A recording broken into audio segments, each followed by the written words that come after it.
Welcome to episode 87 of Timm Talk, the podcast about the DC animated universe co-created by Bruce Timm. I'm Chris Lord. I'm Cameron Dexter.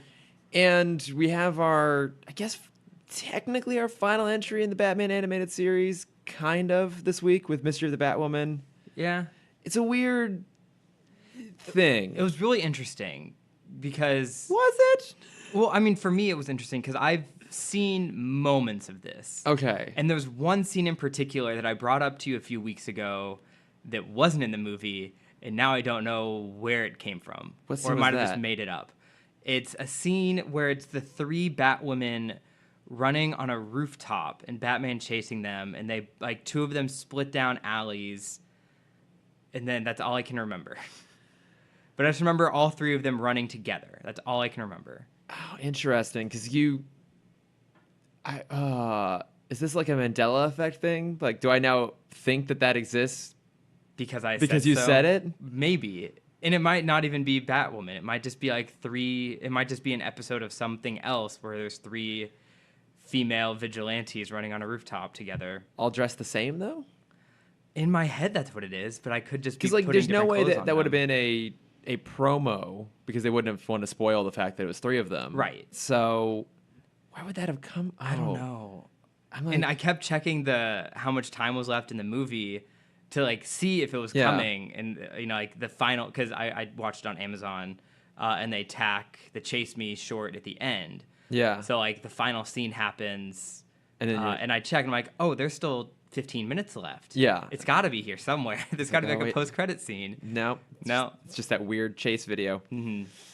What? I must just be making it up. I think so, but that sounds vaguely familiar. Well, you know, we'll make it to the end of Static And then before we realize if this is from something or not. that's true. We have a little bit of room to go, don't we? Mm-hmm. Yeah. It's I don't know. It's kind of an odd bird, and we'll get to it. But first, I guess little tiny bits of news. I I feel know like we've been gone for 2 weeks. I know, but there's like I think we're in the news lull. Yeah, the before pre-Comic-Con, yeah. which we is got now- announcements of what all the panels are going to be, which is kind of exciting. is Marvel true. is coming after saying they weren't. Wait, I thought they. Marvel TV is coming. Okay, Sorry, so yeah, let me Marvel clarify. Studios isn't coming. But Right. yeah, Marvel TV is there, and then Sony will be there with their Spider-Man stuff, aka just Venom and Into the Spider-Verse. Mm-hmm. I know. I love they announced those together. Do you think they have to do Into the Spider-Verse second, right? I would Because think everyone so. will just leave after that. Yeah, one. no one. I mean, I think there are some like real hardcore fans, like Jeb. Jeb loves Venom, so he's excited about Venom, Mm-hmm. and he's threatened all of us with making us go see it with him. Like, Jeb, I have to see it anyways. Yeah. I'm not seeing it twice. I was about to say I'm contractually obliged to go. There is no contract here. We do this of our own volition, and we hate ourselves. A little bit. But yeah, it'd be interesting to see what news does come out of that.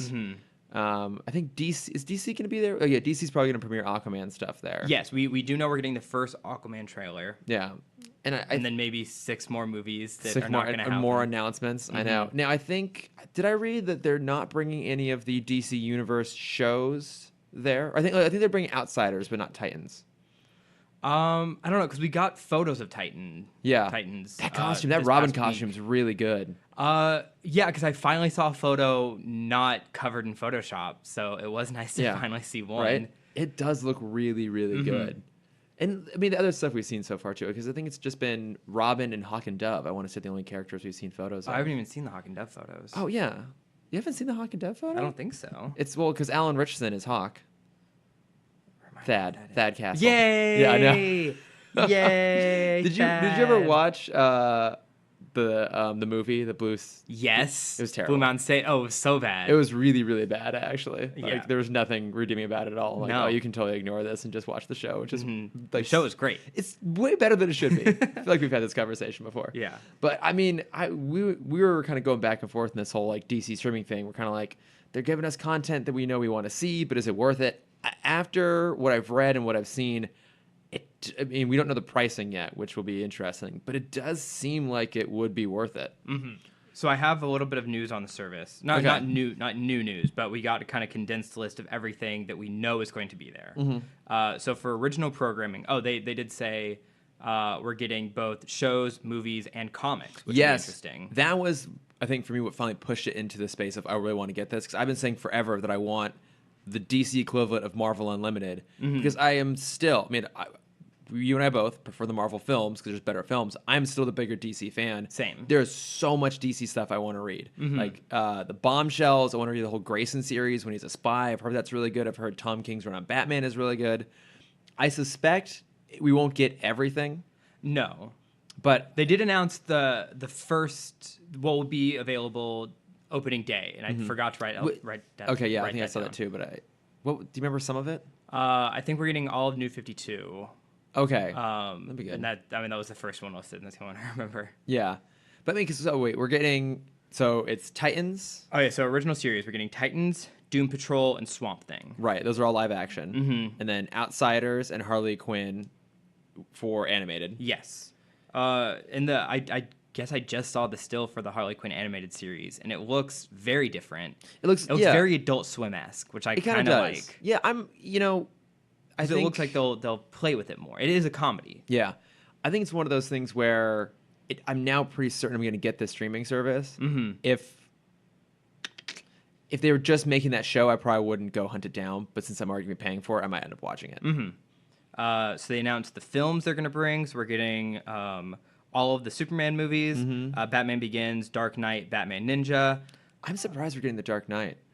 I know. Because what I'm very intrigued to see is the stuff that they're going to deliberately keep off of there because they know they're still going to do well, like on video sales. I figure the Dark Knight would be one of those things that they know will still sell. Yeah, anyways. it's surprising that Dark Knight and not Dark Knight Rises. Sorry. Yeah, a little bit. I mean, that is kind of the not underappreciated. It's kind of crap. Yeah, Batman Ninja. Batman Returns was definitely in the trailer. Yeah. So imagine we're probably getting all of the original 4 films. Yeah, I would assume so. And I think we're getting a handful, if not all, of the DC animated films. But the shows were the ones that I found interesting because they're bringing back Birds of Prey, which makes me so happy. Wait, we're getting like Birds of Prey from the series. Like the WB way back in the day. Oh my God. Yes. Wow. I'm so excited because I've never gotten to watch that. You've never seen it? I've seen the intro. Oh, and that's great. It's so early 2000s. I know. I love it. Because it's like, you see, I remember watching the intro and I could just see at the bottom, like, next up, Charmed. And I'm like, yeah. Yeah, this all fits. Oh my God. I can't believe we're getting that show. Yeah, Jesus we're getting Christ. that. We're getting the 90s Flash. We're getting Teen Titans, Super Friends, Static Shock. So we can finally watch Oh my God, that. seriously? Yep. The timing It's perfect. would work out pretty well for us on that, actually. Well, and just so that I was always worried that we were going to end up in a situation where we're watching someone that no one else can watch it because they can't track it down. That's still going to happen with Zeta Project. Oh, yeah. Fuck knows how we're going to get that. But Lois and Clark series, the Fleischer Superman shorts. oh my God, that I'm super excited about. Yeah, super pumped for that. Even though they're available on Amazon right now. Oh, that's So right, that- they yeah. are. I need to watch those. BTOS, Wonder Woman 77 were kind of the big names, but the ones that surprised me were not listed. So no mention of Justice League Unlimited. Interesting. Or really any of the other. I mean, other would just be like Batman Beyond and Superman at this point. Because I think we're getting Batman the Animated Series. Yeah. They confirmed BTOS and Static. Yeah, interesting. I wonder if they consider New Batman in there. I would assume it's all packaged together. Yeah. I assume they're going to do it the same with what's on Amazon. Yeah, probably. Yeah. But the one that kind of surprised me, because I think it still has a decent following, was no mention of Smallville. That's a big interesting. back catalog for them. Yeah, that's huge. That's very interesting. Yeah, actually. and then obviously no CW shows because they still have a contract with Netflix. And I feel like Netflix will not let them cut that after Marvel just cut all of their shows. all off the Netflix. stuff. Yeah. That's still a pretty damn good collection of stuff. Like I remember when this was first announced, we were saying that one of the things that was going to be a tipping point for us was Smallville. back catalog. Well, yeah, Smallville, obviously. Just so much leather. But the back catalog and the fact they've included it is really exciting. Like the fact they have a huge back catalog that at least one of their original shows I'm very excited about with Titans. Well, and of course Young Justice too. So I was going to say, how dare you? yeah, so two original shows I'm excited about, back catalog plus comics. This does seem Well, I pretty feel like exciting. I'm curious how much Disney had to play in this because obviously DC announced their streaming service first. Yeah. But then Disney is like, oh, we're also making a streaming service, which is going to be all of our movies and our TV shows and our books that I guess we have now, and our music, which is like a big component of Disney. That is, yeah. And so I feel like that's going to kind of raise the stakes for other major companies trying to make their own streaming services. Yeah. Oh, it's gonna be super fascinating, but also terrible for us. Yeah. What do you Terrible think? for our wallets. What do you think this is gonna come in at monthly? 12? Yeah, I was gonna say I think any more than 15, and I don't think people will do it. No. Because I mean, Netflix is 10. Mm-hmm. I pay for commercial-free Hulu, and that's 11. Yeah. And so I think if you're doing 12 is kind of the top for yeah, me. I feel like if they go much beyond that, I'd be like, well, like I want this stuff, but do I want it that bad? Yeah. And even 12, I feel like 12 might even be a little high. Yeah, it's funny that it's like only a $2 difference, but it does like it matters. If there's like if it's $9.99, $10 a month, like cool, done. Yeah, easy. I'll do it. Sign me up. I'm in. But I mean, yeah, it's just the idea of like we're gonna have so many of these in the next couple of years. I know, but I mean, okay, so we're definitely gonna end up getting the Disney one, Yeah. and the DC one. Mm-hmm.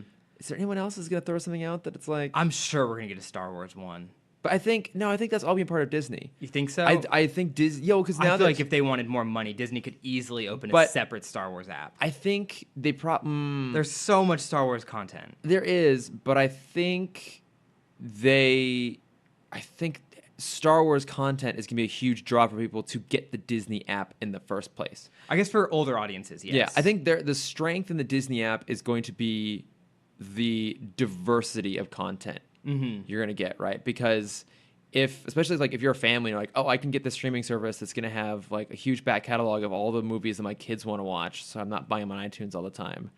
And it's also gonna have Star Wars stuff and Marvel stuff because I'm a big fan of. I think that's gonna be the draw. Like that's their biggest strength right now is the breadth of Yeah. their slate. Yeah, that's very true.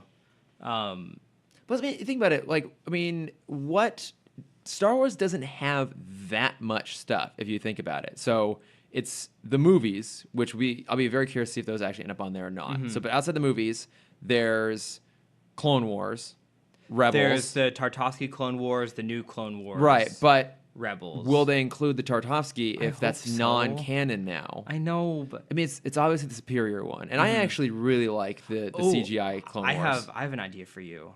What if they include the games? Because that's a huge catalog. Motherfuck! Yeah.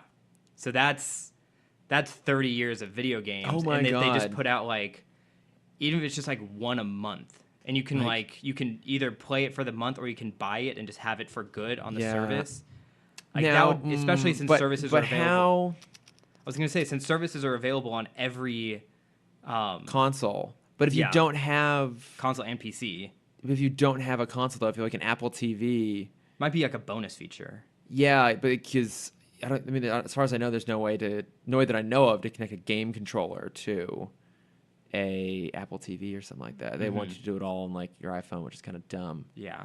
But that would be amazing. Yeah. Because like Shadows of the Empire back in the N64, great game. New Republic. Yeah, Battlefront and Battlefront 2. Battlefront 2 is maybe still one of the greatest games of all Oh time. yeah.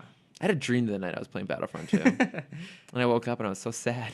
I had what was it called? First Order. There was one on the GameCube, which I remember I got it and I couldn't get past the first level ever until my I picked it God. up again like 3 years ago. And I'm like, I used to be so bad at video games. Well, 'Cause, like, games also used to be a lot harder. well, because we were also younger. But they're also That's- a yeah. lot harder. Like now, everything is kind of laid out for you, and there's so many like save points and stuff like that. But back in the day, Back in my day. like I'm trying to think. Like I don't know. I think there were checkpoints in Shadows of the Empire. I think I'm not 100% certain, but that was one where if like you had to like stop in the middle of the game, you're like, well, shit, I'm gonna have to replay this whole level. Yeah, I mean, Knights of the Old Republic had save points. Well, yeah, that's because it was an RPG. Mm-hmm. I couldn't get into that game actually. Really? I've never Love really Knights of been the able Old to get into Republic. RPGs. Okay. Yeah, I've done KOTOR. I did Mass Effect for a bit. just couldn't get into them. I don't know what it is. I think I want something that's a little bit simpler, a little more linear. Mm-hmm. The sprawling thing, which is funny because I love Grand Theft Auto, but even then, I never played finished. Zelda games. Never played a single Zelda game my entire life. Wow. No. Interesting. No. I'll bring my Switch over, and you can just play with Breath of the Wild Just for a play. bit. No, Just give you a little tease. I give my friend David so much shit because he's a huge Zelda fan, and I always refer to, oh, Zelda, the protagonist of the video game. protagonist of Zelda? Yeah. Zelda. Just to fuck with him. Mm-hmm. But no, I think I'm very excited for this DC Universe Yeah. thing now. Did you sign up for the list to get on potential beta? No. Yeah, you just sign up for I will do updates, and that that. also puts you on the list, and they will like consider you for. I don't. They'll probably do like a lottery or something like that. Mhm. But I did that immediately. 'Cause I Did you would see love to be on the? I beta. mean, this is kind of news. The lottery that Comic-Con's trying to do right now. Are they doing this for the exclusives? Yes. Yeah, I've been kind of detached from the whole Comic Con thing. How's that working? So the same way they're doing exclusive posters, which I got in, and then I saw the price tag, and I'm like, I don't really need the Comic-Con poster. Yeah. Even though it was done by one of my favorite artists. Which artist? Not Perello, not Whelan. The third one, The who's third one always with on one Mondo. name. Yeah. Tyler? Was it? No, it wasn't Kev Tyler. Not to be confused with Liv Tyler. Right, I of almost course. said. Or Steven Tyler. Right. Mm-hmm. I don't remember his name right now. He does like if you ever follow Mondo Tees, he does like a third of their work. Oh, okay. But yeah, the poster was like $70. I'm like, I don't really need a Don't Comic-Con really need it. poster. I'm gonna get 17 free ones anyway. Yeah. So they're doing like you sign up for time slots for certain booths. Okay. So like Funko, Lego, Mm-hmm. UCC, which I feel like is a newer one. I just remember seeing last year. Yeah, they had something. I think they had the Kupikochi Bob's Burgers doll that I kind of want to get. Yeah, they had that, and then like a gold Rick from Rick and Morty, like flipping people off. Of course. And like one other booth that I don't remember right now. Mattel, duh. Oh, right. Yeah. So there were 2 block increments, and you basically like, I want to sign up for this block at this time, and then you might get in. I assume they're still going to have like a normal line. Yeah, probably. But I think this is going to hopefully free up like the entire stairwell at the back. Right. Okay, I'm trying to think. How much? Okay, we're about. Okay, no, I feel like we don't have that much to talk about with Mitch the Batwoman, so I'm going to ask you this question because there might be a slightly long answer to it.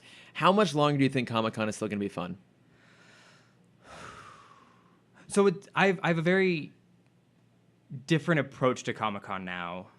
Yeah, same. Because now I know people there, and that's what makes True. it fun for me. Yes, exactly. Like last year, I went just on Sunday. I gave someone else my badge for the entirety. Mm-hmm. That was fine. Yeah, and we still saw each other. We still hang out. No, because I remember when I first went to Comic-Con, it was all about the things. Yes. And just like, because my mom and I would bring, so we'd have a suitcase full of suitcases just for all the stuff we would bring. Yeah. I love it. Isn't it amazing? But it was also because like I was the first of my friends to ever go to a convention. Yeah. And so I wanted to share that experience. So everything that they were handing out, I would grab 4 of. If it was free, I okay. would grab like a handful of everything, fill it up in the suitcase, and then basically have a garage sale in my room when I came back home. Oh my God! Look I'd at you, invite all my you friends. entrepreneur. Well, I you. wouldn't sell them. It was just for free. Oh, okay. You just had a giveaway. Yeah, I had a giveaway. That's a better word. I had a drop. You're a party. swag hag. Yes, I was. I fully was. If it was free, I grabbed one. So that, I'd invite everyone over, and they would just like have whatever they wanted. They could grab something. Yeah, pins, hats, free Scientology comics. pamphlets. They're just flying around out in front of the convention. Lots of tiny Bibles. Yeah, so many Bibles. So we had that, and then it kind of transitioned to like from free things into like panels, because then it became like I had to be first to know everything. Yeah. But this is also when your only source of news was basically G4, and R.I.P. I know, Cameron. And so like it was all about just like being first to know everything. Yeah. And then I took a little hiatus through college, and now it's just like I go because that's where my people are. Yeah. And like I can have a conversation with a random person in line. Yeah. And I won't be judged. Yeah, I think I've gone through like not quite the same arc, but a similar sort of thing. Because I started going, I want to say in like '09, somewhere around there. Because I just had friends living in San Diego. We talked about this. You and I both went before it got impossible to go. Yeah. Only by a couple of years. Yeah, I think '08 was my first year because it was the last year it didn't sell out, and I Oh, still okay. remember people walking up to the convention center and buying tickets. Yeah, like I bought. Cool, man. I was How able to much buy. has changed? I know, right? Because that first year that I went, my friends were living in San Diego, so I bought tickets maybe a couple months in advance for everything but Saturday. That was the only sold out day. And then on the Saturday when I couldn't go to the convention, I just like walked around outside. They had like a Green Hornet thing that I went and did, and they drove you around the Black Beauty, which was like a dream come true. And then I just walked into the sales pavilion upstairs and bought tickets for the next year. Yeah. And it was that second year when all of a sudden they started doing like, I oh, we're remember gonna do like that. the like limited on-site buys. You had like stand in line, and then a couple years later it became the online thing. And now it's so much work to go to get tickets, to get a hotel. Like I'm going with some friends, and we kept trying to get Airbnbs, and they kept canceling on us because I think they'll cancel because either they don't want Comic-Con people there, or they'll like turn around and do it again for higher rate because they forgot it was Comic-Con. Whatever.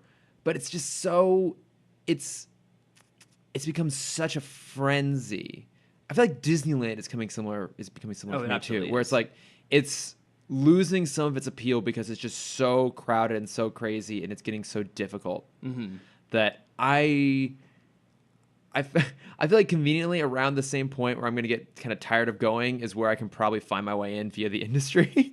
Yeah, So and I think that'll help. But yeah. I thought the question I thought you were going to ask was when is the bubble going to pop? what do you mean? I feel like Comic-Con only has maybe 6 years left before it pops, and we're going to start getting individual conventions. Quite possibly. Because that's where I see E3 is definitely moving right now. Because I think this year was a little different. Last year, all of the big players, PlayStation, Microsoft, and Nintendo, they didn't have any panels at E3. They had their own shit outside. Yeah. And we're starting to see that already with Comic-Con. Like Yeah. Marvel's not going. I'm not even sure if they're going to do D23. Like Kevin Feige was saying that they're figuring out how they're going to do their announcements going forward. Yeah, because I definitely see like a bunch of smaller conventions in the future. Yeah, I think LA Comic-Con is starting to get like decently big. Yeah, WonderCon I think is the WonderCon, perfect right? size. Yeah. So I think I can still breathe. yeah, because look, you can just kind of show up and like hang out, and it's nice. Yeah, their lines, they're not crazy, Right. but even I think that's gonna get really big. I think more and more people are gonna be like, "Fuck San Diego, it's just too expensive. It's too much work. I'm just gonna go to LA instead." Yeah. But at the same time, I say that, and like, what is it? Gamescom in Germany, Sweden. There's a European convention. I think it's Gamescom. Is still the biggest convention in the world, bigger Really? than Comic-Con. Oh my God. And if I remember correctly, don't quote me on any of these random facts I'm going to throw out because they're not facts. Everyone, go and update the Wikipedia page for GamesCon Yes. based off what Cameron says here. I don't think they ever cap sales. I think Motherfuck. it's right. So I think it's just like anyone can. It's like basically a football stadium is what Yeah. they put it in, or a sports stadium. I mean, it's Europe. It's probably a football stadium. Yeah, it is. Yeah. Yeah. And it's just a big gaming convention where you can come and you can play games, and there's like some speakers there if you want to go and talk. But it's just like a big hangout area. See, that sounds kind of cool, actually. Because from the ground up, that sounds like a very different experience. It's kinda Yeah. like all this stuff is going on, drifting out of whatever you like. It's more like a hangout, whereas Comic Con's like this frenzy, like, oh my God, we got to get to this panel and this panel. We Well, gotta yeah, get this one of the exclusive. most interesting cons I experienced. So, my freshman year of college, I just wanted to try and experience other types of conventions. So, like, I obviously had Comic Con. I tried doing Dallas Comic Con, which was very different because it was my first non-San Diego con. Okay. And it was like a warehouse. Yeah. It's easy to forget that everything else is going to seem a little bit low rent by comparison. I went to an anime convention, which was very interesting. Of course you did. And then I went to a gaming convention, which was the coolest thing about the gaming convention is they split the hall in half, and you have like the normal show floor on the right side where it's like new games coming out, new tech that they're demoing. You can try out all these new keyboards, these new mice, all this stuff. But on the left side, it's just a giant open room with tables, and you can sign up and you can bring your computer in, and it's just a giant LAN party. That's kind of cool. It was really interesting. Yeah. And it smelled so bad. I can only imagine. I think we went on the last day, and what I loved is they had partnerships with Monster and I want to say it was Pizza Hut. Oh. Because they were just pizza boxes everywhere. Sounds like they should have done a partnership with Old Spice. They should have. Oh, they should have. Yeah, much better route to go. But my favorite, I used to have a photo of it. I think I got rid of it. They had the Eiffel Tower of pizza boxes and Monster cans. So it started off with like the giant Monster cans and then an extra large pizza and then regular sized Monster cans and a large pizza and then like soda cans, medium, like the tiny soda cans. Oh my God. And it was the most beautiful thing I've ever seen. That's amazing. But yeah, it was awesome. And yeah, just like seeing how the crowds react to each other between the three kind of conventions. Obviously, there's more than just those three, but like those are the three that kind of encapsulate me. And so yeah, seeing how like the crowds are to each other, because Comic-Con, everyone is like, they're kind of in their own bubble. Yeah, everyone's in their own bubble, but I've never dealt with an asshole at Comic-Con, which is crazy considering that I've been going. A few. Okay, that's still pretty good though. Somehow I've like escaped all of them, even though I've been going for 10 years. Yeah. Maybe I'm the asshole. I think you're the asshole. Oh my God, this makes so much more sense now, actually. Well, yeah, everyone is kind of to themselves at Comic-Con. Anime conventions, it's like a big family. Like everyone loves everyone. There's like joking, infighting between shows and between characters and between waifus, which I'm not going to go into. We don't have the time. We don't. But gaming conventions, it was very much a I'm better than you mentality. And that was the funniest change of like, that's mine because I'm better than you. Yeah, I would not have any tolerance for that. Like, no. It was a very hostile environment. And like the show floor didn't like help with that at all, because there was one booth that was just like handing out free stuff. And like whoever can do the most push-ups gets this free mouse. And so like these 3 or 4 muscleheads will all get up on stage and it's like be flexing and trying to do the most push-ups. And like, he's not going down all the way. And like yelling at each other. I'm like, it's a $20 mouse, guys. Like, that doesn't sound so bad. Well, I mean, it's not like fit guys doing never mind then. Never mind then. It's gamer guys. I've lost. You said muscleheads. I'm like, okay, I've lost my interest then. Yeah. But yeah, so going back to your original question, I don't know what the future of Comic-Con is. I don't know. I'm very curious to see how much longer I still find it fun. I may not even be going this year. I know. I'm still figuring that out. It's still up in the air. Dare you. I know. There's a lot of shit going on. Okay, so I'm going to skip everything else I had, but I have one thing. Sorry, I forgot we had other news. No, but there's really nothing else to go on. But I'm going to do this thing. I'm going to call it the Lego Aston Martin Minute.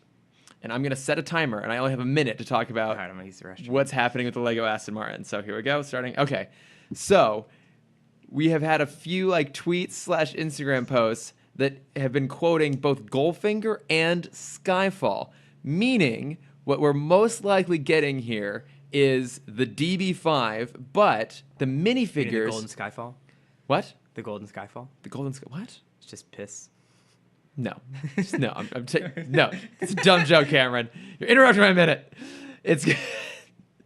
So I'm thinking it's going to be the DB5. What I'm thinking is the minifigures will probably include characters from both Goldfinger and Skyfall, because there's really no physical difference in the car between those two movies. So it fluctuates between both of them. But what this means, my hope is what this means, is that we're going to get a classic 3-piece gray suit Sean Connery Lego minifigure, and hopefully like maybe an odd job. Okay, I have 10 seconds. And then also Daniel Craig in his Skyfall, actually out at Skyfall outfit with like the bomber jacket, and also I want a Lego Judi Dench M.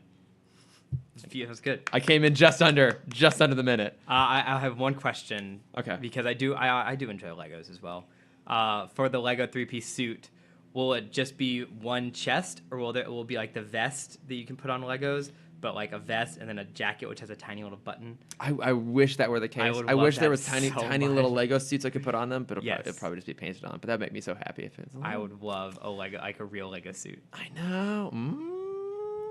We can make one. Can That's be just tiny little felt. It can't be done. I know.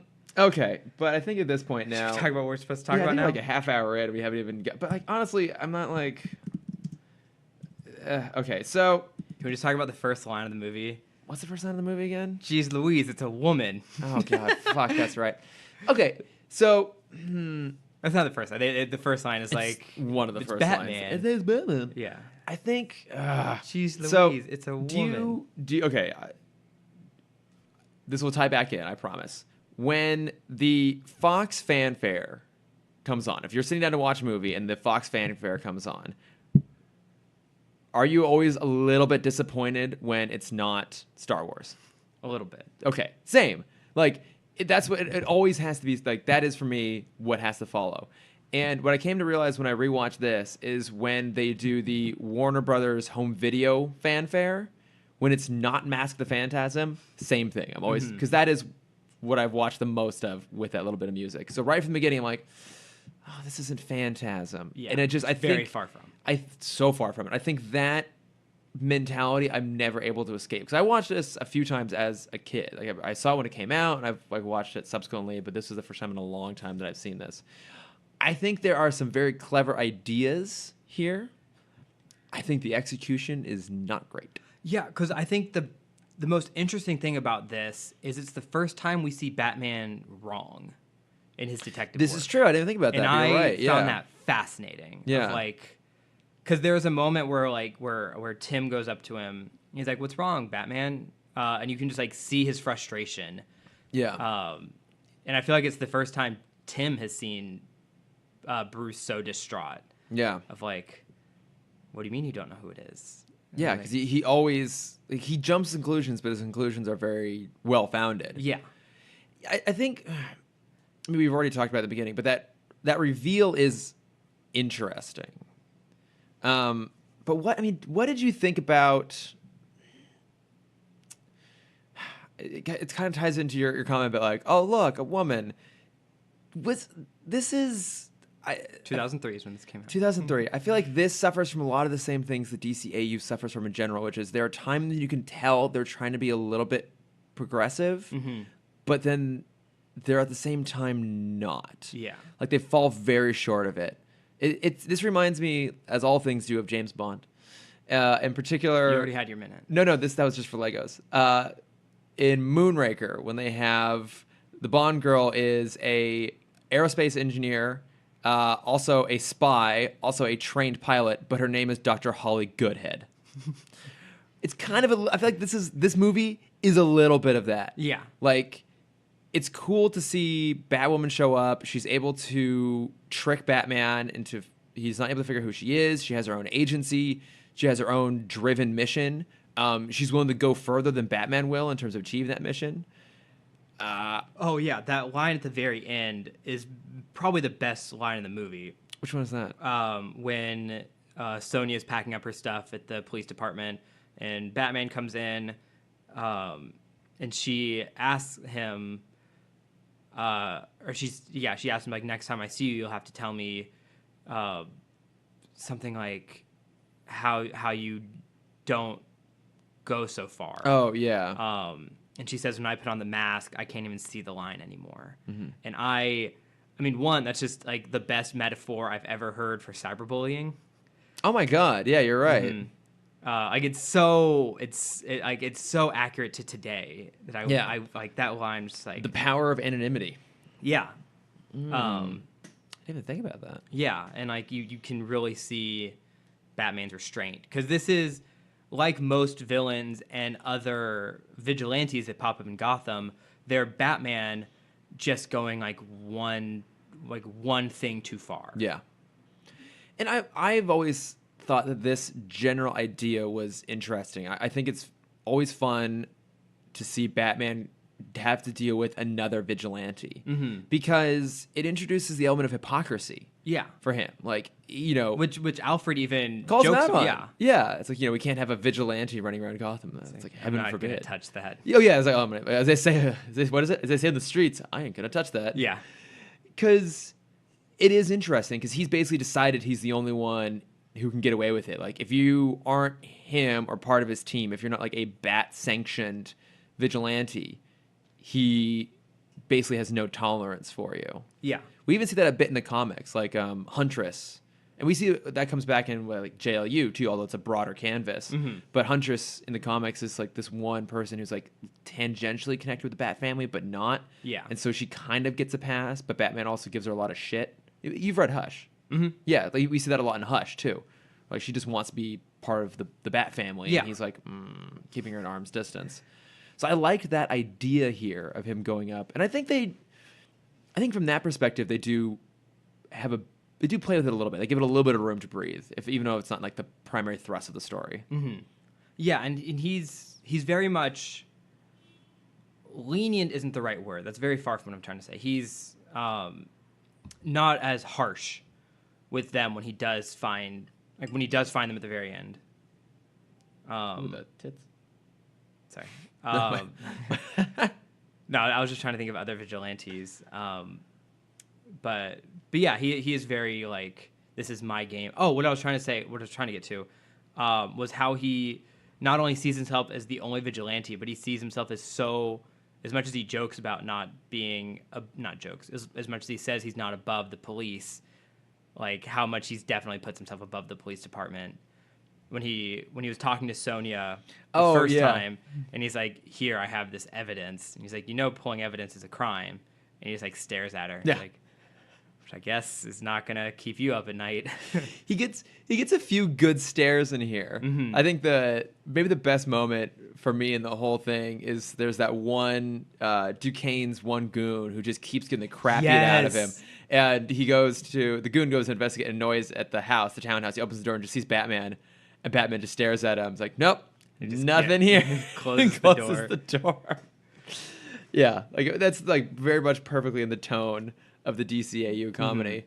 But so, what did you think of their motivations? The three Batwomen.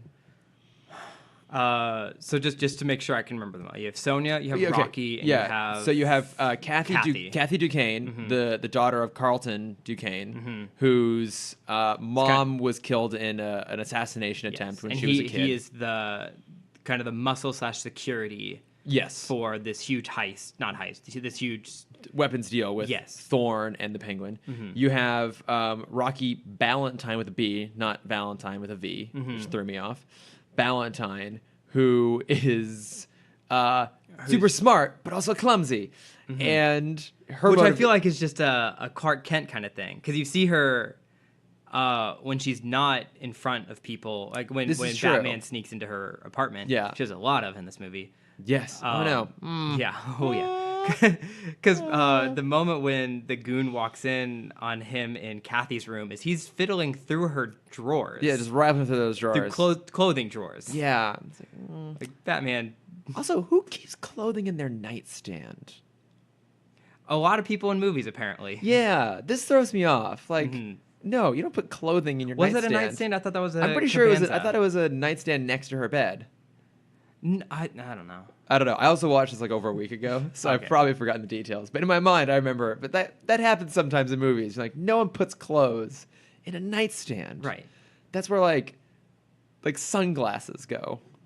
In your nightstand? Yeah, like my nightstand, the one next to my bed, like on my side of the bed. It's all my personal items, like my watches, my sunglasses, my knives. Well, I guess you do have a roommate, so that is different. Yeah, I just can't leave my crap lying around everywhere. But I guess if anyone's ever going to break into my room, apparently now you know where to go to find the good stuff. Yeah, that's where things go. But yeah, okay, so you got Rocky, you're right, who does show that she's actually like very capable. So you're right, maybe that is all a bit of an act. Mm-hmm. But certainly when we first meet her, I was like, oh, she's like smart and sexy, but clumsy. It's like that's like their version of giving her like 3 dimensions. Mm-hmm. But because they do that with Kathy, she does like sexy but dumb. Yeah. And I mean, I guess, okay, I guess. Cool. Can we just have like a half second to talk about the atrocious walk cycle they tried to give her, where they couldn't get like the hip sway right? Okay. And you only see it when she walks in and out of the opening scene of her. Oh. Where like they tried to make it look like her hips are swaying side to side, but I guess they couldn't like it had to have been like the interns animating this walk cycle because they make the sway like the kneecaps, and then it's basically like her whole thigh is just moving side to side, and her legs are just breaking over and over again. Oh, okay, because yeah. they didn't quite get it right. Yeah. And it hurt to watch. It's like a bit of a goose walk. Yes. A little bit. Yeah, the animation here is not stellar. Mm-hmm. But okay, so Kathy, fun fact, named after, like, inspired by the name Kathy Kane, the original Batwoman. Oh, I did not know that. Yeah. Don't all of them have a connection to some bat person? I could be making that up. I don't know, actually. I'm not sure about that. I only know that first one. Put it in the Wikipedia article. I will. Yeah, add that. I think so, but yeah, her. Okay, actually, you know, maybe I wasn't giving this movie enough credit when I watched it, but looking back now, so I think all of them, except for maybe Sonya, have their. I think Sonya still has a pretty good. Well, she has a good backstory, but what I was going to go with is they all actually have their Bruce Wayne Batman dynamic in some way. Mm-hmm. Like, so they all have a persona they're putting on, which helps disguise their true agenda. So for Kathy, she puts on just like the dumb socialite. Dumb daddy's girl, yeah. Yeah, but in reality, she's like helped plot this whole thing, and she's very capable of like handling herself. Rocky is kind of like the bumbling nerd, but is also a total badass, and you know actually has like a genuine emotional connection to someone. Mm-hmm. And then Sonya, she came up with the whole thing, and I think hers is she's the least public persona, but that's also because because she's a police officer. she's a police officer, and she gets the least amount of screen time in some ways too. But I mean, do you feel that those are all good motivations? So Kathy losing her mom, Rocky trying to clear her fiance's name, who's been framed by the Penguin, Mm-hmm. and then Sonya wanting revenge on Thorne for arson, like her parents' business. burned out her parents' business. Yeah. I think those are great motivations. I mean, obviously, it's not like one is loss of life, which is Batman's origin. Yeah. But no, I think all of them have very good motive. Mm-hmm. I mean, they play into Sonya's a little bit more than just burning her parents' place down. Yeah. Where she's talking about like her family never recovered after Yeah. that, and there's a lot of like infighting after like it kind of like ruined her childhood. Yeah, and it's implied like it tore her family apart. I think she even says it tore her family apart. Yeah. Like maybe her parents got divorced or something. Mm-hmm. I don't know. So yeah, I think those are all great motivations. I think having her be a detective already, I think, is a little off because that would be the logical way to like get back at it. You don't really need to go undercover if you're already doing the work above ground, unless they went into more of like if there was just like a line or two about her being in the department to find the mole, like to find Thorne's moles and how. And, like, she didn't just want to sniff out Thorne, but all the people covering him up, I think would have been interesting. You know, that is a good point because she also gets the least screen time. She gets the least amount of screen time. We just get like a little bit of her origin. But you kind of get the idea that she recognizes the system failed her originally. Mm-hmm. So that's why she would do the Batwoman thing, but it doesn't necessarily explain why she would also then be participatory in the system. Yeah. And it's one of those things where the timing doesn't work out great. Like, you could throw out the theory that possibly she had this Batwoman plan years before. They've been slowly working towards it. And part of her plan was to join the police force as a way to kind of like cover their tracks and like make sure they're safe. But to get to the level she is Bullock's new partner, we don't know what happens to Montoya. I think they just kind of brushed past the fact that she's not there. Mm-hmm. That takes years. Yeah. Which also, how old are all of these women? I'm going to say at minus Kathy. I think Kathy's the youngest. I would agree with that, yeah. And we know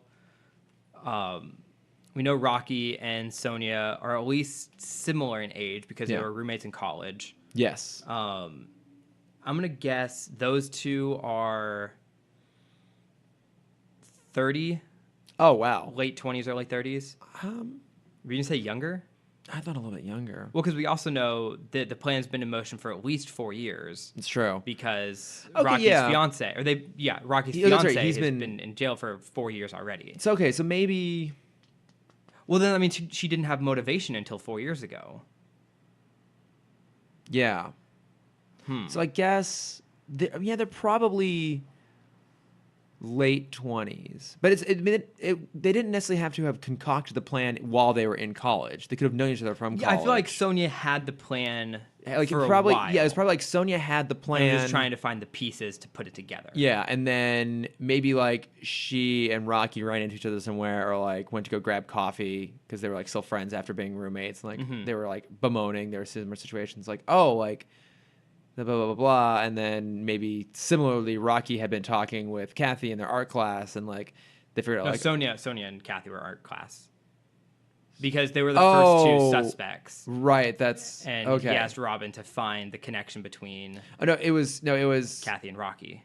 Yes, Kathy and Rocky were the first two. That's right. It was because it was Sonia was Kathy's the linchpin. Kathy's notebook had an image of Sonia in it. That's right. Okay, yeah. So I guess between the three of them, they probably like conveniently figured out that each of them had a grudge with one of the three villains who's concocting this whole thing. And surprisingly, each of them also had years of martial arts training. It's very convenient. Well, I guess the plan was going on for 4 years. Yeah. Yeah, they could have. Because I think, didn't we see that Kathy was like an Olympic gymnast or Olympic runner or something like that? Like I think we saw something about her. Not maybe an Olympic, but she was definitely an athlete. Oh, I missed that. Yeah, I think so. I would have loved. I mean, I know they were trying to hide for the first half of the movie that it was three people, but I would have loved if each of them brought like their background into the kind of like how we see in Hot Fuzz. How when one like there's the one guy who wears the costume is like an Olympic level runner. Oh, sprinter. okay, yeah. So like that's how he gets away so fast. That could have been interesting to see where, like you a see- little bit of variety. Yeah. In terms of how they're portrayed. Well, even if it's just like you can do like the Olympic level runner or sprinter where like one of the goons is trying to get away and you see Batwoman just like sprint after him. Yeah. And like even past Batman to take out the goon. Something like that. And then you kind of see it with Rocky where she uses her metal substance. But it actually wasn't her. Oh no. No, that one was her. They're right. That one was her. It was when Batman was reviewing the last time he saw her, he realized it couldn't have been her. That's right. Yeah, so the first time we see Batwoman, it was Kathy. Yes. The second time we see Batwoman, it was Rocky. And the third time, it was Sonia. Okay, yeah. It is a clever twist. Did you see that coming? If we hadn't talked about it beforehand, probably not. Okay. But again, at the same time, it's the problem of It being like a 15-year-old cartoon? No, it's the problem of we have a new movie and we happen to introduce 4 new characters. But did you think they were all going to be Batwoman, though? If I didn't know beforehand, probably not. Oh, that's right. You knew the twist going into it. Yeah, because I think I remember watching this as a kid and like, oh, that's clever to do it that way. Because when I started the movie, I didn't know how they were going to be introduced, and I assumed it was going to be another backstory thing, like Phantasm was. Yeah. And I was kind of curious, like, oh, how often can they get away with like, oh, this random person in Bruce's past come back? Because I mean that's obviously Hush and Phantasm. Yeah. It's such a weird thing. It's like on paper there's a lot of cool stuff that it does, but just like something about it just doesn't gel. I don't know if it's that, because I feel like the more we talk about it, I think the characters are actually pretty solid. I think so. Each of them has a pretty solid motivation. It's a decent twist. A lot of the action's kind of generic, but like the stuff in the boat's like pretty decent in terms of a set piece. But I think even they're fairly efficient with the storytelling. They have a lot of story to tell, and I think they're decently efficient with it. I think maybe it's a little bit more convoluted than, say, Phantasm, and by being a little bit more bloated, I think it just loses some of its appeal. Like, Phantasm is so clean. Well, there's also I never feel any stakes in this movie. Yeah, that's a big part of it, too. It's like, oh, they're just shipping weapons off to Kaznia. Yeah, they're shipping weapons that we don't know their full strength. Yeah. Because they say, like, it can blow up a tank, 100 meters away or something. Yeah. But we never see anything of that destructive power. No. Well, and I think we don't know like where sending the weapons to. We didn't see any of the bad things happen to the women. No. And I think it lacks danger stakes, like broader world stakes, but also it lacks emotional stakes too. Like, I'm decently enough invested in each of the girls' storylines to want them to succeed, like want them to like get what they want. And I think especially Kathy, like I think there's a good reason they focus most on her because there's one, her relationship with Bruce, but also her relationship with her dad. I actually like that dynamic a lot because there's a lot of conflict there. Because obviously she still loves him and he loves her, but she feels betrayed by him and is actually betraying him. And you can, The scene on the boat. when she's dangling and you see him crawl away. I was furious. Yeah, it's like, and I forgot like that he comes back. Like obviously he does. But like it's just enough of a moment there to like make it all work. And it's a kind of a sweet moment too. I think the emotional touch point in this lands best between the two of them, that father-daughter relationship. Absolutely. Because for me, the Bruce Kathy thing doesn't work at all. No. I think it's also severely undercut by that opening scene with him on the phone with Barbara. Oh God, yeah. I was waiting for us to talk about that. Okay, because we neither of us are fans of shipping Barbara and Bruce. Never. It is made in passing reference in Batman Beyond, and because it's never shown directly and it's so far into the future, you're kind of like, oh, that's interesting, but I can kind of whatever. I wonder when the seed seed was put. So this movie came out 2003. I assume the Batman Beyond reference was before this. Yeah, like 2000. That's where that relationship started, was the reference in Batman Beyond. Why? Bruce Timm has always, because part of it is Bruce Timm grew up on the Batman 60s TV show. And in that one, it's Batman and Batgirl are the flirtatious pair. Because Batgirl's older than Robin, a little bit more mature. So Robin's like this kid, and Batman and Batgirl is flirting. So he always had them as a romantic pairing, even if that was clearly never in the comics. So by the time we got to the DCAU, he made reference to it with Batman Beyond, and then this is like the only time where we see it done explicitly, and it's until Killing Joke. Killing Joke, but that's not DCAU, obviously. Well, it's still Bruce Timm. It's still Bruce Timm, but yeah, I'm talking in the DCAU, Yeah. and that's super clunky as well. But that's its own weird fucked up thing. But here, seeing it done so explicitly is one weird, but everything about that conversation is bizarre. It's so uncomfortable. Because he's like, "Oh, Barbara, how's college?" She's well out of college.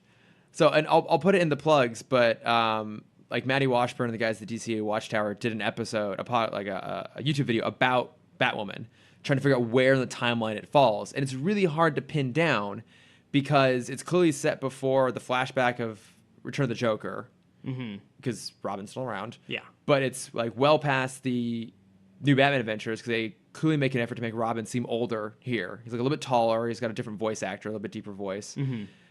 But it's like that. It's a weird place to pin down, but also that's just like, she's not in college. So I guess maybe this is grad school?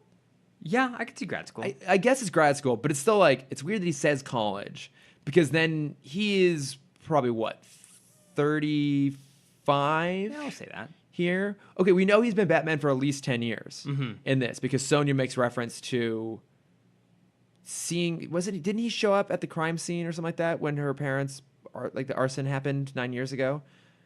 I think so. Yeah, she made reference to Batman being somehow involved. So he's been Batman for at least 10 years. So I'm going to say he's minimum 35. Okay. Maybe a little bit older, especially here.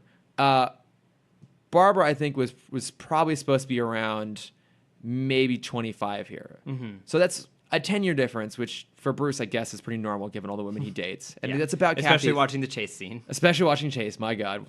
And that's about Kathy's age, too. It'd be right around there. But just the fact that he says college makes it seem like she's more like 20, 21. Yeah. And the way he just dismisses her is really uncomfortable. Because it's like he's not even sincere about it. He's like, oh, this is uncomfortable because this... Well, the way that Timm also talks to him about it afterwards, makes it sound like this has been going on for a while, of Barbara just chasing Bruce. Yeah, which I guess it's better that Barbara chases Bruce than Bruce chasing Barbara. Yeah. But the fact that he is so disinterested and dismissive of her, given just the complexity and the amount of history they have as that relationship and all of its different permutations, and then also given the fact that he like basically falls in love with Kathy while Barbara's also like heavily flirting with him, implying they've had at least some sort of I relationship. also at this never point. believed the Kathy relationship. I didn't Every either. moment of it, even at the very end, I felt like he was playing an angle. Yeah, you can tell that it was meant to be sincere, but it doesn't land that way. Not at all. And I thought it was really bizarre too that at one point they go out to that like tree over the cliff, and she talks about her mom and how she's a painter and everything like that. And for me, visually, that is so closely tied with where he proposed to Andrea and Phantasm. Like, don't go there. Well, what I thought they were going to do with the tree, because you see the tree, and then you see the painting of the tree, and then you see the drawing of the tree. Yeah. I was expecting that was where the hideout was. It was going to be like on the other side of that cliff. That would have made sense. Yeah. Yeah, that I would. thought that was gonna be like some kind of landmark where like that's where that's where they hide the that hood would or have like something. that would have added like a little bit of like emotional impact to it. Because I think now it's just like some sneaky thing down in a sewer, which doesn't quite work. Yeah. Yeah, I think if you just cut out those pieces, I think it works a little better. I think if you cut out the Barbara scene, it makes the Kathy part a little bit less weird. I guess you kind of need the Kathy part to give Bruce some personal investment in this, but it just doesn't quite land. I might have just missed this part of the movie, but why do they choose a bat suit?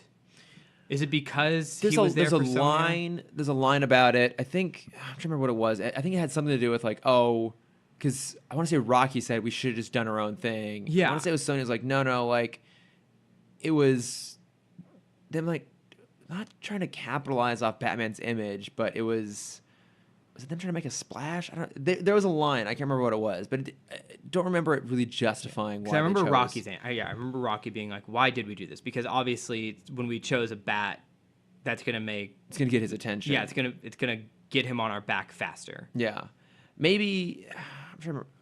I don't know if this was actually what they said, but maybe part of the thinking was if by dressing up as a bat, they tie themselves to Batman and then possibly shift some of the focus onto him, right? By like including bat imagery, you bring him into it. So you get the downside is he gets invested in it, but the positive side is the villains are going to assume Batwoman is related to Batman. Yeah, so they're going to be a little more on edge. Yeah. A little like, oh, we gotta do this fast now. Yeah, and he becomes a distracting element for the villains, which is helpful on their part, I guess. Yeah. So, But at the same time, they also bring in Bane because they know it's Batman. because it's Batman. You know, like, Yeah, phew. I always love a little Bane inclusion. Me too. Though. Oh, I yeah. forgot he was in this, and I was glad he showed up. Also, I liked that Hector Elizondo was doing the voice. Do you know who that is? No. Okay, so have you seen Pretty Woman? No. I haven't either, actually, Okay. so that's fine. He's like the manager at the hotel. Got it. This like professor, but you have, I'm sure, seen The Princess Diaries, Yes. Oh, yes. The Bodyguard. Oh, yay. And that he has such a fantastic voice, and he's that so guy. Aw. he is so I charming, love him. so charming. I think it's fun having him play Bane, especially because it just adds a little bit more texture and personality to that character just through the voice. So I think actually the voice performances of this I think are actually pretty solid. Yeah. Because he's also Gordon in the Lego Batman movie. Oh, that's right, he is. I forgot about that. Because obviously we have Kevin Conroy just knocking it out of the park as always. Oh, he's Wan Shi Tong. What? He's Wan Shi Tong from Avatar. Oh, okay. Well, The there we giant go. owl who's the keeper of all knowledge. Well, I'm unaware of this knowledge. Wan Shi Tong's library. But also we have a different penguin this time. It's David Ogden Stiers, who passed away recently, and he did something else in the DCAU. I can't remember what it is, but I liked their version of Penguin. I guess they went with a different actor because they wanted to be a little bit more menacing, and I think it works. Actually, I like this iteration of Penguin a lot, and I think even the slight voice change, it's close enough that it's not distracting, but I think it's a little bit more He's a interesting. big voice actor. Oh, he did tons and tons of stuff. Yeah, he was Ratcliffe in Pocahontas. He's Cogsworth in the original Beauty and the Beast. He's Oh my Jumba God, that's in Lilo and right. Stitch. He also played the Russian gangster villain in the classic Tim Allen vehicle Jungle to Jungle. Oh, how did I miss that? I know. You ever seen that movie? I've seen most of it. I remember really liking it as a kid, mostly because of Martin Short. Mm-hmm. And then what's Sam Huntington? Who's the kid? Because he played Jimmy Olsen in Superman Returns. Let me see if I get this right.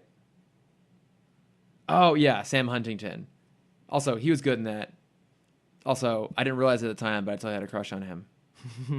He's very fit back in the day. It looks like he's been in like a small number of episodes in the DCAU. Yeah. I'm in. But no, I think he's great. Mm-hmm. Yeah, I think the voice performances overall are actually like pretty solid. Yeah, I liked in them a this. lot. I liked that they had 4 voices for Batwoman. So the three women, and then Kira Sedgwick was the voice of Batwoman. I loved that they had a completely different one. The only time I obviously saw that on Amazon, but the only time I ever noticed it was a different voice was when they're in their lair, and it's Sonya in the mask, and it's the voice actress of Batwoman talking, and then she takes the hood off like mid sentence. Oh, and it then shifts. it switches to Sonya's voice. Yeah, and that did feel a little rough, and like obviously you can get away with that when it's Kevin Conroy. When it's one voice, yeah, it's a little harder to do when it's you're going person. Different actors. Yeah, I also thought it was so funny. Kelly Ripa was the voice of Rocky. Who is she again? Like Live with Regis and Kelly, or now it's like Kelly and Ryan Seacrest. Yeah. I mean, I know she does like a little bit of acting stuff here and there, but I guess this would have been, I think, around the time she would have just started out on that show. So this might have been like their little bit of stunt casting. Although, not the only one though. That kid act, yeah. No, I was thinking of the lounge club singer who I thought was Shakira, but I guess it's actually a French singer called Cherie, Cherie. But like they have that whole, they're in the Iceberg Lounge and they keep cutting away to the woman singing on stage, and the whole movie ends with the song. And for some reason I thought it was Shakira, but it's not. But I was like, what? This is weird. Why is this in here? Got to get that French market. Like, I barely even remember that singer at all. Why was she big enough in 2003 to warrant? I mean, big enough to be deliberately included and showcased, but not being only so big because it's a direct-to-DVD Batman film. I don't know. It was kind of weird. I'm trying to think what a little thoughts I had here. Oh, okay. Obviously, Kevin Michael Richardson was. Oh, Kevin Michael Richardson is always fantastic, yeah. and John Vernon's great as Rupert Thorne. I thought it was interesting that in this version they gave Thorne the deck of cards. He was a cardistry master. Yeah, he did some trick right in the beginning. Yeah, he did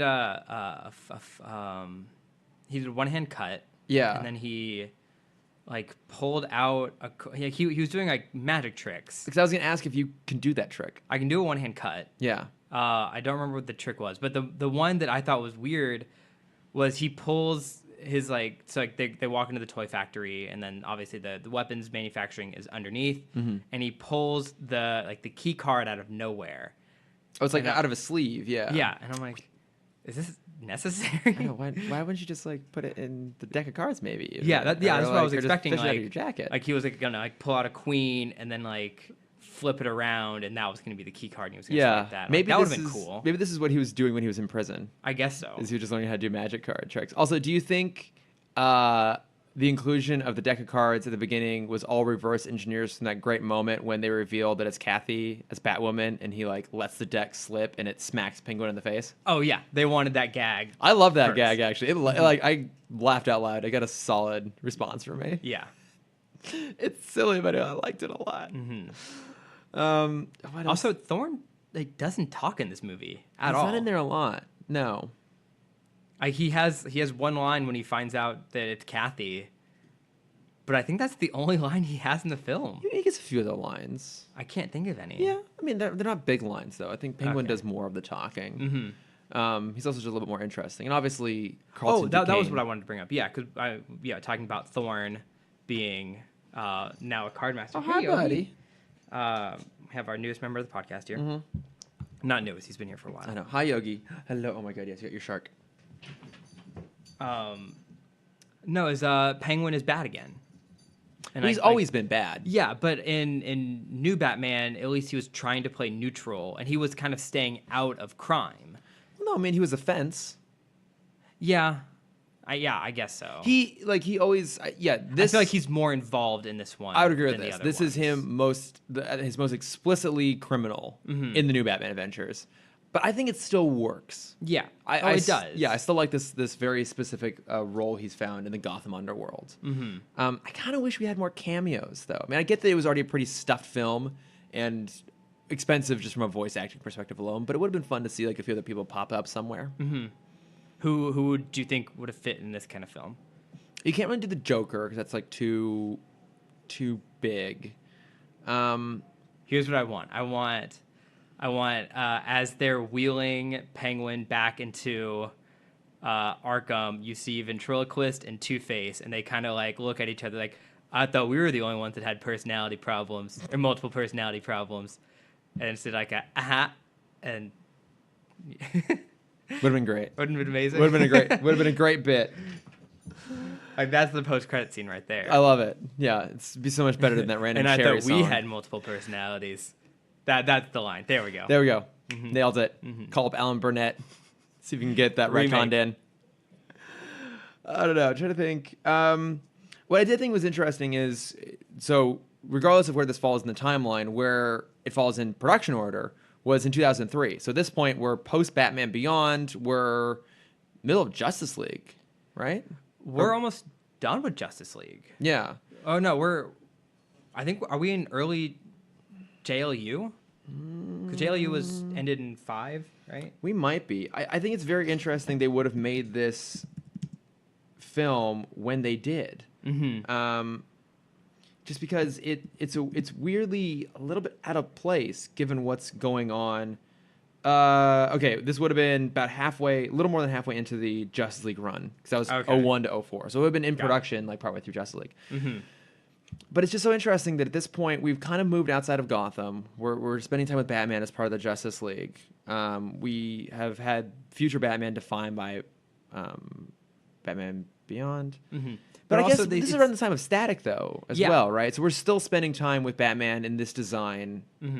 In Yeah, Gotham. it's still this is Betos Batman, right? Not New Batman. This is new Batman. This is New Batman. Yes, Yeah. I knew that. So, but I guess that fits because this does. I mean, it's Static of all those shows. Static was definitely the most aimed towards kids. Mm-hmm. This is definitely geared more towards kids as well. Yes. like it has. There's attempts at sophistication along the lines of Phantasm, but not quite there. So I, mean, I guess it makes sense that maybe this was geared more towards like the Static Shock crowd. Like maybe they figured they couldn't actually get a Static Shock film and get enough money out of it, but enough people were still aware of this Batman to go with it. Yeah. But yeah, it's an interesting time to release this. And it has the only person really involved is Alan Burnett, who is obviously critical to BTOS. But other than that, no Bruce Timm, no Paul Dini, and I think you kind of see their absence. I think it's noticeable. Mm-hmm. And hold on, didn't Burnett do X-Men Evolution? Did he? There was one crossover person.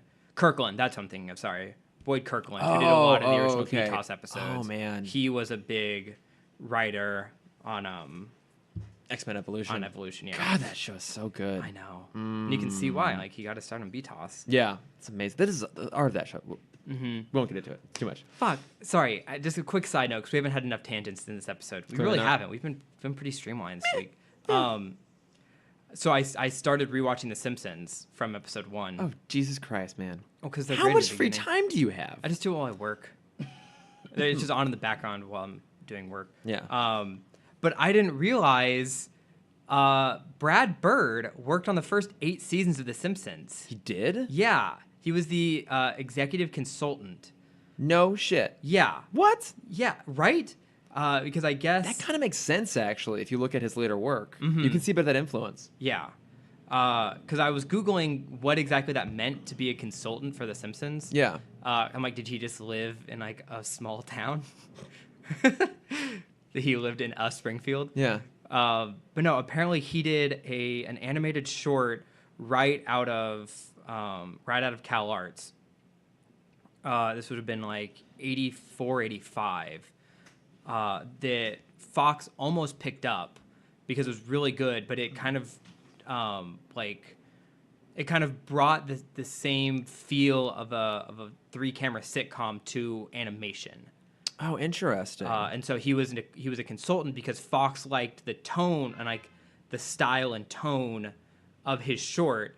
They just needed that in a better story. Oh, so they brought him in to do that. Yeah, so he came on to convert it from the 10-minute format from the Ullman Show into the 22-minute episode. Oh, what? Yeah, he did he has third billing, which is insane. That's awesome. Yeah. Good old Brad Bird. I know. Because another reason to love him. Yeah, so many. Mm-hmm. Pretty much every reason but Tomorrowland. Can you guys just like... I know it's not the best. But, I mean, it's...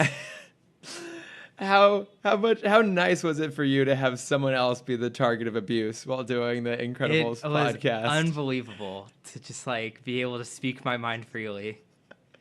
It was very fun to listen to. Okay, I don't really have much else about. Oh, this is a random little thing. Did you catch that? For some random reason, one of the thugs, his character design is the same as Firefly. It's Garfield. No, I missed it's Garfield that. Lynn's. Yeah, it's like the exact same character design, which is really bizarre. And I feel like I know she pops up in the Chase, but I thought I saw somewhere too the character design for Black Canary.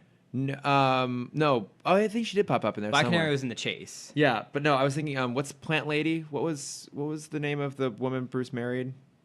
Oh, I don't remember. I know, she's that forgettable. Mm-hmm. Yeah, I feel like I saw her pop up somewhere. Oh, wow. Yeah, I'm not sure about that. I don't know. Anything. I liked that they compared her to Catwoman at the very beginning, and before they even made that line, because I think Alfred or Tim was like, "Do you think it could be Catwoman just like supporting a new look?" And he's like, "No, even Catwoman wouldn't cross that line of killing people or trying to kill people." I thought that was really cool to kind of bring that name in. Crime Boss who's good with cardistry. Cardistry? Yeah, that's what. Is that an actual term? Mm-hmm. Oh, it's a great portmanteau. Isn't it? Yeah. Girl can rearrange. The metal thing was awesome. That was pretty cool, actually. I wish they would have gone into that a little bit more, or had that been like something the villains used on top of it, of like, oh, they got a hold of our tech somehow. Mm-hmm. Instead of Bane just breaking it. Yeah, well, he's strong. Very strong. Very strong. Iceberg Lounge gets destroyed. Yeah, just having Bullock and Sonya sitting outside the Iceberg Lounge all night. Oh, yeah. I wonder how often they do that. All the time. Yeah. So that briefly going into the animation quality again, this has to be almost the exact same animation team that does all of the Scooby-Doo, the straight to DVD Scooby-Doo movies back then, because it looks identical to to their style. It's not great. It's not. I mean, it's even better in Scooby-Doo, but I feel like they had time restraints on this, and they definitely took like the anime approach of putting all of their time and effort into the fight scenes, because they're decently choreographed and they look smooth. They do. But because of that, you super drop the quality of everything else. Yeah.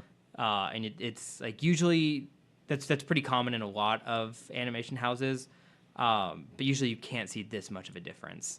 Like there were major moments in this movie where I'm just like, it just was ugly. And I think we're so acutely aware of bad animation because so much of this universe is great animation. You know, going back to BTOS, a lot of the new Batman Adventures, and Justice League is gorgeous. Beautiful. Yeah, I mean, I feel like, especially by the time they got the Justice League, that is like flawless animation. And even the short is better animation than this whole movie. Ugh. You didn't like the animation of the short? I mean, it was fine. It still felt a little bit off. Okay. Well, I mean, I think it was meant to look a little off. Should we get into the short? Do you have anything else on? No. Like I said, my favorite part of the movie was the very end with that one line from Sonya. Okay. Oh, I had one other question. Why is it whenever a Batman throws a batarang at a goon holding a gun, It hits them in the hand? No, it hits the gun and they still grab their hand. One time it actually hits their hand, but all the rest of the time it always hits the gun and like, oh, my hand. Oh, yeah, Like, because it happened twice to why would your hand hurt? Thorn. It got knocked out of your hand. Maybe like I'm holding the gun here. It hits the barrel, and there has to be enough force in that to make you lose your grip. So I think it's like it shoots your hand in like an awkward angle. So I guess, like your wrist doesn't move this way. I'm trying to move it like up. I mean, I guess like The shockwave, maybe. If it's shockwave. Well, I mean not like huge shockwave, but like the vibration from it hitting a metal gun in your hand. Yeah, or maybe I guess maybe kind of snaps your wrist a little bit. Yeah. But they always grab their hand like the batarang hit their hand. Mm-hmm. That's like, no, stop it. Fucking drama queens. These goddamn villain drama queens. I know. All right, but so Let's quickly go through the short. what did you like Chase Me? I thought it was cool. I could see this as like being something someone would make on YouTube like 5 years ago. Yeah. It's just I didn't think the animation was great. I'm not the fact that it's all done to music seems a little bit lazy, especially because that music is weird. Oh, I thought you were gonna. I liked the jazz score. I didn't. It seemed a little bit out of interesting. place. Oh, it was very out of place. It's out of place. It's weird. The score of this whole movie, because it's clearly a carryover from that score. It's all just a little bit clunky. I didn't quite dig it. I mean, there were fun little nods. Like I liked the inclusion of Black Canary in that ballroom scene, and also of what's her name, Susan. Sure. Yes, I think that's it was, right. yeah, Susan. I guess there's like kind of fun interplay between Batman and Catwoman. Oh, my favorite moment is when she jumps into the she jumps off something and onto a tour bus. Oh yeah, And the guy takes a photo and she like poses perfectly Yes. for it. And I'm like, that's very Catwoman. That's very Catwoman. Yeah, I guess it had some fun little beats. Like, of course, they end up at the zoo at the end, and it's like she uses cats against him, and he uses bats against her. Mm-hmm. And then I was very thrown when he's got her pinned against the fence, and then They make out. They make out. Yeah. Until, That felt a little weird. Until I realized that was a distraction to handcuff her to the fence, and then also it was all a dream sequence anyways. I'm like, okay, now this all kind of works. Oh, the moment that kind of confused me was right before. So she's on the fence and he throws 3 batarangs at her. Mm-hmm. But they're the batarangs that Nightwing uses. They weren't. Yeah. They weren't batarangs. And I'm like, is Dick in this episode now? Yeah, right. And I got really excited. And I saw it was just Batman using. I'm like, that's not your batarang. It's not the right batarang. I know it was weird. It was a weird choice. Mm-hmm. It all maybe because it was a dream. It all seemed a little bit pointless. Yeah. Um, But it was. I like to see it as like. There's always that question of which one is the mask. yeah. And this is very much an episode showing like Bruce is the mask. Yeah. Because like when he's trying to be Bruce, he's still thinking about Batman. No, I mean, yeah, like that. The general idea works of him, Mhm. like, oh, he's stuck at this event. All these women are hitting on him, but he has no interest in them. He's dreaming about being Batman, but also being with Catwoman, and like that. It says something a bit about that's the only way you can have like a real relationship is like through masks and through these like fake personas, and it's both deep and superficial. Mm-hmm. Whereas like all the women hitting on him, he's just like has no interest in them whatsoever. Yeah. I guess I just view this whole thing as him having a little daydream while he's still dating Susan. 'Cause that is clearly Susan.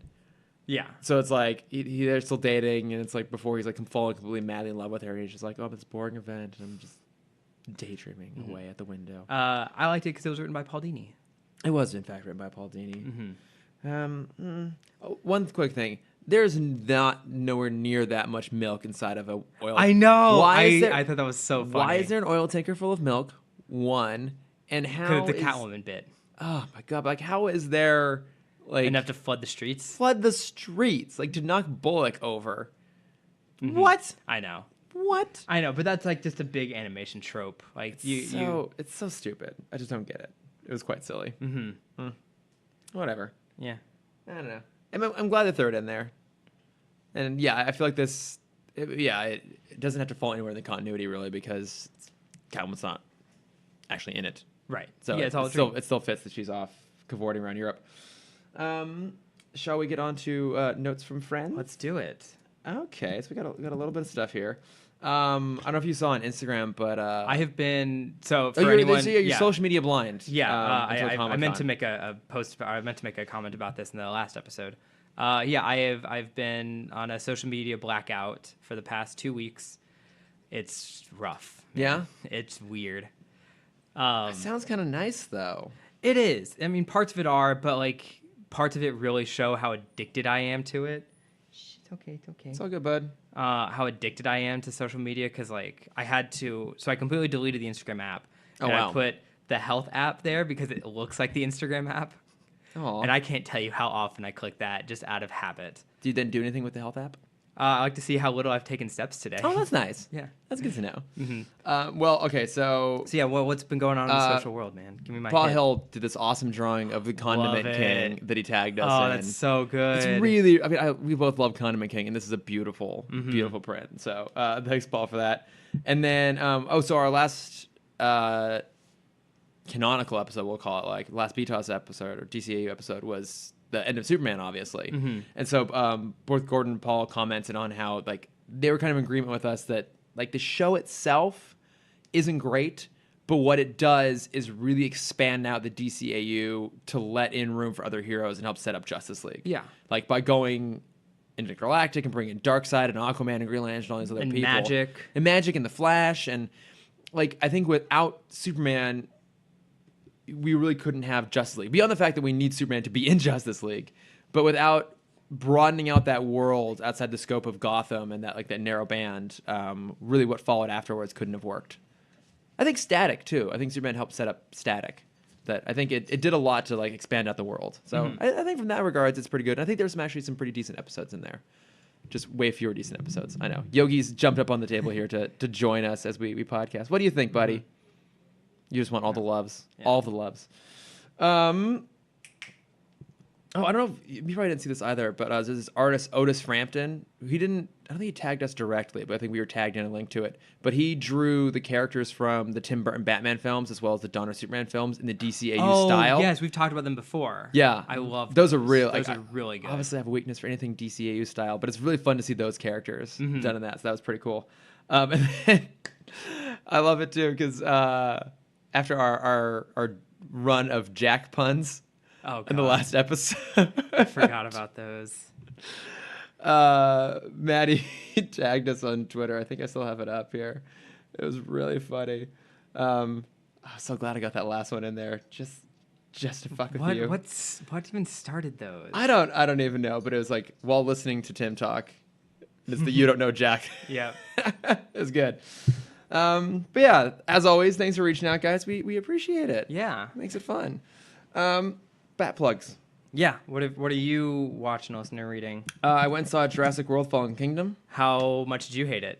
I didn't hate it. Really, I hated it. You hated it? I hated it. Wow. That's my least I favorite didn't know movie you of were the year so far. capable of hating things. I had such a bad time in that movie. I thought it was fine. I mean, to be fair, it was also like one of the worst theater experiences I've had. That doesn't help. It doesn't. There was a guy next to me. I'll try and make it short. There was a guy next to me who was literally playing a video game. He was playing an iPhone game in the middle of the movie. He had a tablet, so it wasn't an iPhone game, and it was some It's even bigger and brighter. Yes. And it was one that he never closed out of. So I think it was like something that was happening in real time, which I don't know how he could get away with because signal in my theater is so bad. And it really makes me want to like ask theaters to put like some kind of... Do you want theaters to be Faraday block. cages? What? Faraday cages? What does that mean? It blocks incoming and outgoing electronic signals. 100%. Yeah. I mean, not for like if there's an emergency aspect, but just like if there was like some way to disable all texting and fucking Instagram. There was a kid in front of me posting to not just scrolling through, but posting to Instagram while in the middle of the movie. Yeah. And I kicked his seat, and he gave me this like, what's up? Like, what are you doing? And I'm like, you're on your fucking phone in the middle of the goddamn movie. That doesn't help. No. It definitely doesn't help. So it was like a surrounding of screens. Where'd you go? At the Grove. See, that's the problem. Like my normal theater. Never go to the Grove. But I know it's right there for you. I know. I know. But Look, it's fine. Usually I'm fine. Yeah. Like these are outstanding cases. I thought Fallen Kingdom was fine. It showed some promise with the opening sequence, which I really liked, and then I liked the first half better. Like, I mean, it's in the trailer when they're trying to evacuate the island. The second half, I hated. I got what they were trying to do, but I didn't really like what they were trying to do, and it all felt just a little bit too much like setup for a broader story that I'm not necessarily super interested in. No. Here's a story that I want. Because, so spoiler, time code here, enter time code, other time, whatever. It's not important. It's 2 weeks old, doesn't matter. Yeah. They let the dinosaurs loose in San Francisco. Here's what I want. I want this to be the same universe where Planet of the Apes takes place, and now I want it to be like in that midway point of Planet of the Apes where they're just on the island, and now the humans have to use the apes to fight the dinosaurs. So on board. Yes, I'm down. And then we get that beautiful shot of Caesar holding an AK-47 on top of a velociraptor. I'm all on board. I'll watch that movie. Yeah, I'd watch that as well. I won't watch any other sequel besides that. Yeah, I'm not. I'll probably end up seeing whatever the third one ends up becoming. Just, I'm kind of curious, but I'm not really invested. I don't really and then like it the that fucking much. clone rights bullshit. I know they're going a weird route that I'm just not super keen on. But I know. I mean, it's fine though. There's some good stuff in there. It's fine. Mm-hmm. And then I already made reference to the Watchtower Database video about Batwoman, which I'll include in the links here because it's worth it's a fun video but it's worth watching because they kind of try and pinpoint where it might fall in the timeline, which is a little hard to do. And then I recently guested on Sam Gash's podcast, The Ideal Remake. You did. And we pitched a remake for a whole series of Superman movies. Perfect. And we recorded this a little while ago, but it's finally up, so I'll put that link in there too, because that was really fun to do, and I'm pretty sure that's the longest episode he's ever recorded, because I have had an idea for a Superman reboot for like 10 years, well before Man of Steel, and a lot of my ideas end up being in the Man of Steel film, but weren't as executed as I thought, as effectively as I would have done it. But that was super, super fun. That's awesome. So, I'm excited to listen to it. Yeah, so go listen to that. That was a lot of fun. But yeah, that's what I got. What do you got? Nice. Glow Season 2 just came out. Oh, that's right. I watched it. You've watched it already, haven't you? I watched it in a 10-hour block. I didn't sleep Friday night. It's I so don't know how to good. I don't know how you live. Guys, it's so good. I'm sure it is good, but you know what's better? Sleep. Sometimes. No, always. Sleep above all. They handle that show so well. They even have one episode where it's a full episode of Glow, where it's like it's none of the background stuff. It's just like storyline wrestling, storyline commercial, story wrestling. Oh, really? That's it's fun. so awesome to see like how cheesy it was back then. And then the finale, I'm not going to go into the details, but like it's so good. I mean, I'm going to try and get it in soon if I can. Yeah. It's only 10 episodes, Yeah. 10 30-minute episodes. Which helps a lot, yeah. But yeah, I gotta squeeze it in there somewhere. Yeah. So yeah, I watched all that this weekend. And then I just started a new game. I haven't played many games recently. Yeah. But I started a game called Celeste. And it's this beautiful platformer. It's very basic looking, but it's gorgeous. It's like 16-bit. It's a very simple story. It's a girl trying to climb to the top of a mountain. Okay. But then like along the way, a lot of this crazy shit starts happening. Like her inner demons kind of start to come out and be like physical presences on the mountain and trying to stop her from climbing. Yeah. It's really it's just like it's a game that I really enjoy because I can kind of just pick it up and put it down whenever. I don't feel like there are moments when I feel like I have to finish it. Yeah. But it's just like when I have like 30 minutes, I'm like, oh yeah, I'll play half a level of Celeste and then I'll. That sounds go somewhere cool. else. It's a lot of fun. I'm excited to finish it. I think I have like 3 levels left. Okay. But Like, it's fun. How long is the gameplay overall? Like, it'll come in around, what do you think? Number of Oh hours? gosh. If I played it straight, just not worrying about like the side stuff, maybe like 4 hours. Oh, that's not bad. That's pretty No, good. not at all. 4 or 5 hours. Yeah. But then there's like hidden strawberries everywhere. Strawberries. Yeah, I don't know why they chose strawberries. What? That's random. Yeah, there's like 30 to 50 per level, and they're very hard to get. Oh, okay. So that's like the That's a lot. extra replay How value. many levels are there? I don't know yet. I think I'm close to the end, and I've played 8 levels. Okay. Oh, that's pretty cool though. Mm-hmm. All right. Yeah, it's a fun little game. No, nice. Mm-hmm.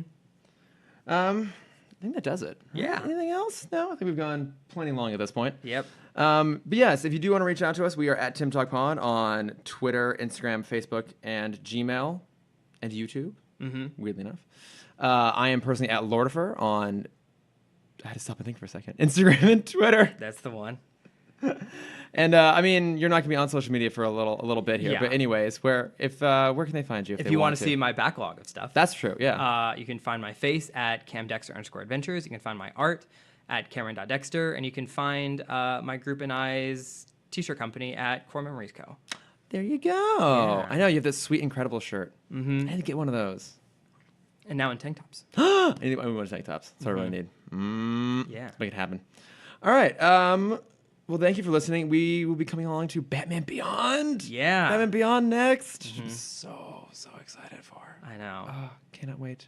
Is it streaming anywhere? I have the DVDs. I have the DVDs too. I don't know if it's streaming anywhere. I think they just took it off Amazon. Yeah. We'll find out for you guys. Yeah, we'll see if we can find it somewhere. Good. No idea. But anyways, thanks for listening, and come back for Batman Beyond. Yeah, I'll talk to you guys later. Bye. Bye.